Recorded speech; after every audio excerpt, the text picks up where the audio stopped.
أعوذ بالله من الشيطان الرجيم بسم الله الرحمن الرحيم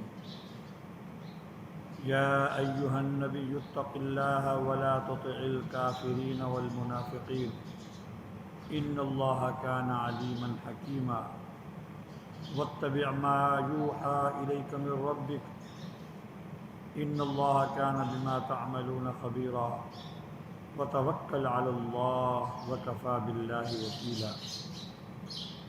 سورہ الاحزاب کی ابتدائی 3 آیات مبارکہ کی میں نے تلاوت کی ہے۔ سورۃ الاحزاب، اس میں چونکہ غزوہ احزاب کا تذکرہ ہے اس لیے اس کو سورۃ الاحزاب کہتے ہیں۔ احزاب حزب کی جمع ہے جس کا معنی جماعت اور گروہ، کیونکہ سن 5 ہجری میں کفار مکہ، مشرکین مکہ اور بہت سے قبائل نے مل کر مسلمانوں کو ختم کرنے کے لیے مدینہ پر چڑھائی کی۔ چونکہ اس جنگ میں بہت سے گروہ شامل تھے کفار کی طرف سے، اس لیے اس کو غزوہ احزاب کہتے ہیں، اور جس کا دوسرا نام غزوہ خندق بھی ہے، کیونکہ مسلمانوں نے اپنے بچاؤ کے لیے مدینہ کے ارد گرد جو ہے ایک بڑی گہری اور چوڑی خندق کھودی تھی، اور یہی اصل سبب بنی تھی مسلمانوں کی حفاظت کا اسباب کے درجے میں، اس لیے اس کو غزوہ خندق بھی کہتے ہیں۔ تو کچھ جھلکیاں اللہ تبارک و تعالیٰ نے اس صورت کے اندر جو ہے غزوہ احزاب کے ذکر کی ہیں، اس لیے اس صورت کا نام غزوہ احزاب ہے۔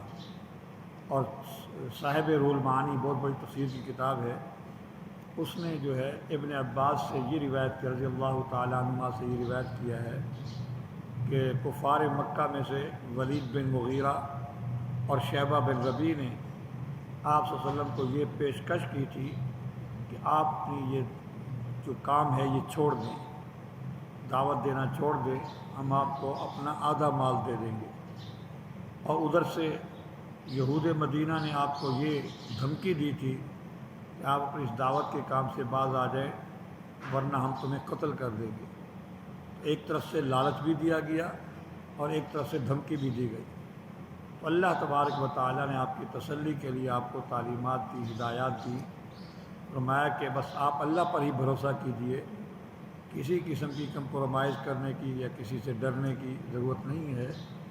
آپ کے ہر کام کو اللہ تبارک و تعالیٰ دیکھ بھی رہے ہیں اور سن بھی رہے ہیں، اور ہر چیز کے اندر اللہ کی کوئی نہ کوئی حکمت ہوتی ہے، اور ان کی پیشکش میں بھی حکمت ہے، اور جو ہے اسی طرح ان کی دھمکی میں بھی حکمت ہے۔ اللہ سمجھانا چاہتے ہیں کہ ان حالات کے اندر یہ حالات بھی پیش آ سکتے ہیں۔ دین کے کسی کام میں بھی کسی طرف سے کبھی آپ کو لالچ دیا جائے گا، اگر لالچ میں آپ بہہ گئے تب بھی ختم ہو گئی۔ عام داعی کے بارے میں بتا رہا ہوں، اور بعض اوقات داعی کو دھمکی بھی دی جاتی ہے، ٹھیک ہے نا، قتل بھی کر دیا جاتا ہے۔ دین کا کام جو بھی کرتا ہے کبھی اس کو لالچ دیا جاتا ہے، کبھی اس کو دھمکی دی جاتی ہے۔ یہ آپ اللہ پر بھروسہ کیجیے۔ فرمایا اے نبی، یا ایھا النبی اتق اللہ، اے نبی صلی اللہ علیہ وسلم اللہ سے ڈریے، ولا تطع الکافرین والمنافقین، اور کافروں کی اور منافقوں کی اطاعت بالکل نہ کیجیے، ان کی کوئی بات نہ مانیے، بس اللہ تبارک و تعالیٰ سے ڈریے۔ ان اللہ کان علیما حکیما، بے شک اللہ تبارک و تعالیٰ خوب جاننے والے ہیں اور حکمت والے ہیں۔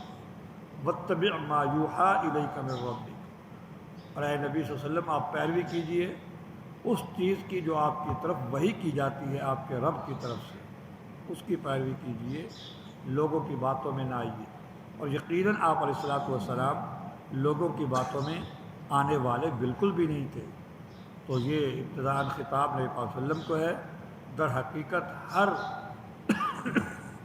مسلمان کو ہے جو بھی دین کا کام کرے، اس کو چاہیے کہ بس نبی علیہ الصلوۃ والسلام پر اللہ کی طرف سے وحی نازل کی گئی ہے، قرآن و حدیث کی شکل میں اس کی پیروی کرے، ان تعلیمات پر عمل کرے، اور کسی سے نہ ڈرنے کی ضرورت ہے نہ کسی قسم کے لالچ میں آنے کی اجازت۔ ان اللہ کان بما تعملون خبیرا، بے شک اللہ تبارک و تعالیٰ تمہارے عملوں سے خوب باخبر ہے۔